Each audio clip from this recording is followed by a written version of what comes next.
की जलजीवन मिशनमध्ये मोठ्या प्रमाणात भ्रष्टाचार झाल्याचा आरोप जो आहे तो खासदार निलेश लंके यांनी केलेला आहे. मोदींची फार महत्वाकांक्षी योजना ही होती. बघा, या योजनेमध्ये 50% राज्य सरकारचे आणि 50% केंद्र सरकारचे आहे. आम्ही जेव्हा या योजना केंद्र सरकार डॉक्टर मनमोहन सिंग साहेबांच्या काळात चालल्यात, 90% केंद्र सरकार द्यायचं आणि 10% राज्य सरकार द्यायचे. म्हणजे अशा पद्धतीची ही योजना होती. ही योजना काही मोदींनी महत्वाकांक्षी योजना नाही, तर अनेक वर्षापासून काँग्रेसच्या काळातही सुद्धा ह्या योजना चालू आहेत. पण यांच्यासारख्या प्रत्येक हर घर में नल, नल में पाणी अशा पद्धतीच्या घोषणा देशाच्या प्रधानमंत्र्यांनी कधीच केल्या नाही. योगायोगानं नरेंद्र मोदीचं सरकार, त्यांच्याच विचाराचं सरकार महाराष्ट्रामध्ये आहे. बघा, हा भ्रष्टाचार कोण करताय? मोदी सरकार करते आहे की राज्यातलं फडणवीस सरकार करते आहे? त्याच्यामुळे या योजनेमध्ये गावामध्ये जे खोदून ठेवलेलं आहे, पाण्याचा सोर्स नाही, पाणी नाही, फक्त कॉन्ट्रॅक्टर आणि त्यांच्याकडून दलाली खाण्याचं काम जे सरकार करते आहे ते खरं वास्तव्य आहे. आणि अजूनपर्यंत महाराष्ट्रामध्ये अनेक गावामध्ये पिण्याचं पाणी नाही. जलजीवन योजनेचं काम पूर्ण झालेलं आहे, पण पाण्याचा सोर्स नाही. अशी परिस्थिती महाराष्ट्रामध्ये आहे. आणि जे पाईपलाईनचं काम झालं त्याच्यातही मोठ्या प्रमाणात भ्रष्टाचार झालेला आहे. खासदार लंकेने जे सांगितलं त्याच्यातली ही वास्तविकता आहे.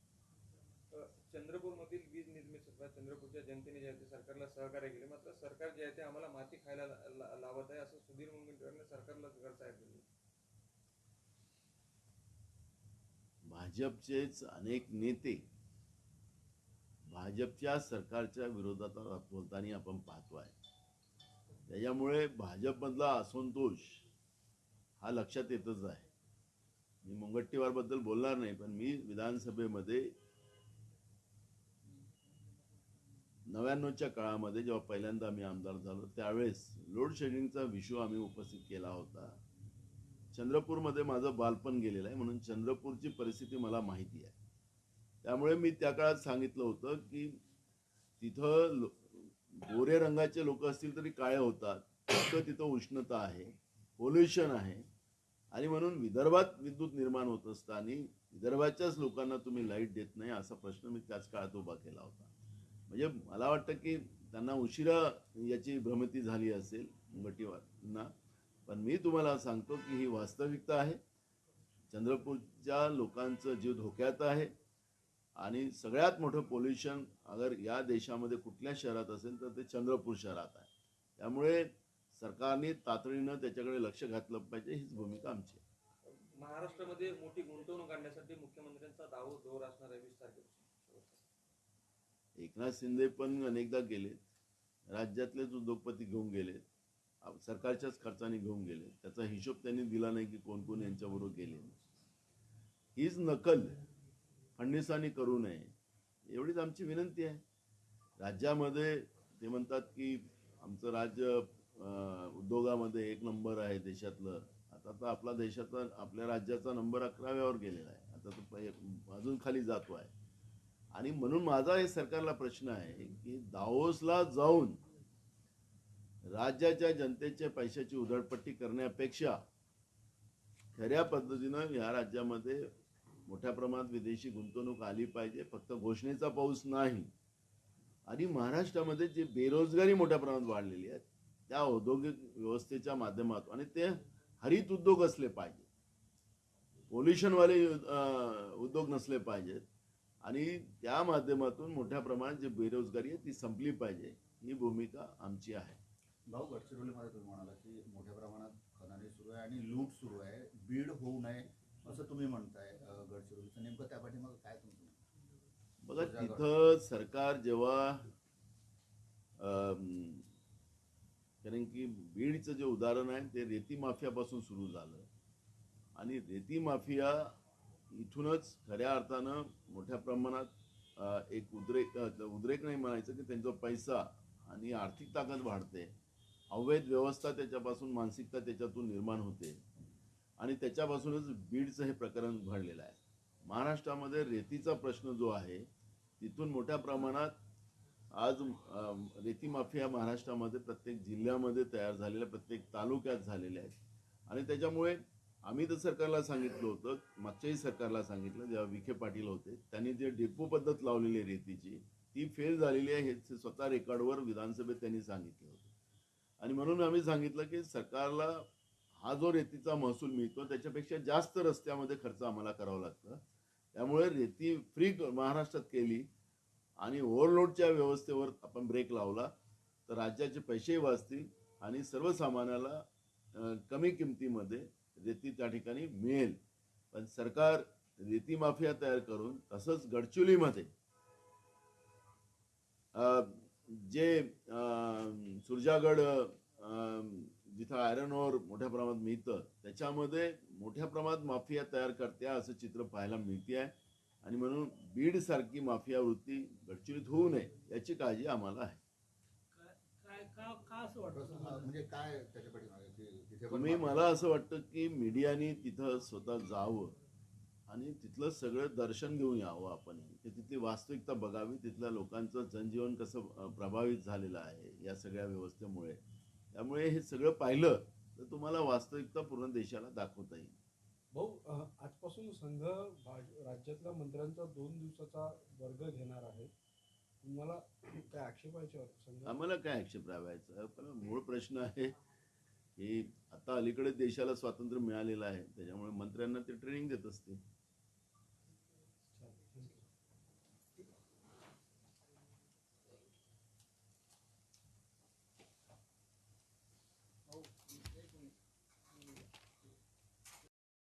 राष्ट्रवादी जे सगळे संघटना आहे ते तैमूरचे बद्दल एक नफरतचा वातावरण ही पसरवत असंही म्हणाले.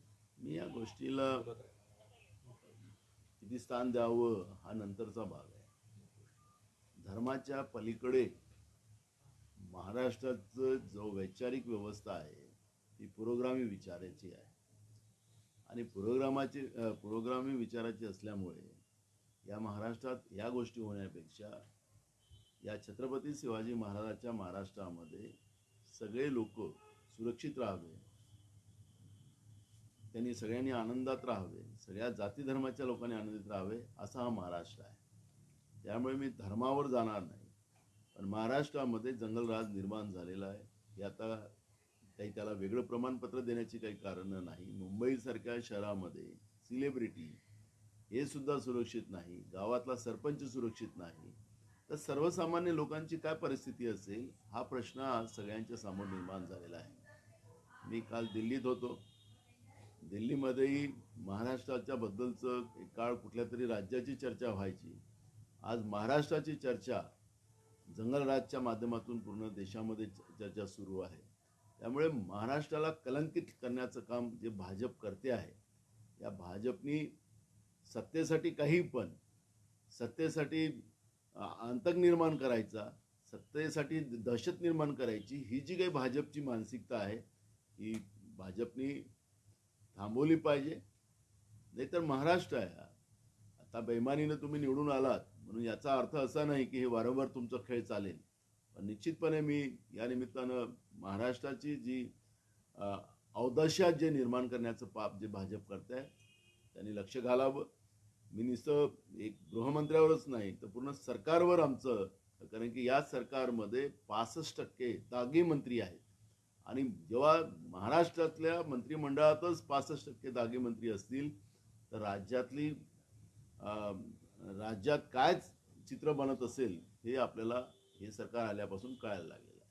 भाऊ, मेळघाटमध्ये जादू टोणाच्या संशयावरून एका महिलेची धिंड काढण्यात आली, तिला मानवी मूत्र पाजण्यात आलं, तिच्या चेहऱ्याला काळीख लावण्यात आली. जवळपास अशीच एक घटना नंदुरबारमध्ये देखील झाली.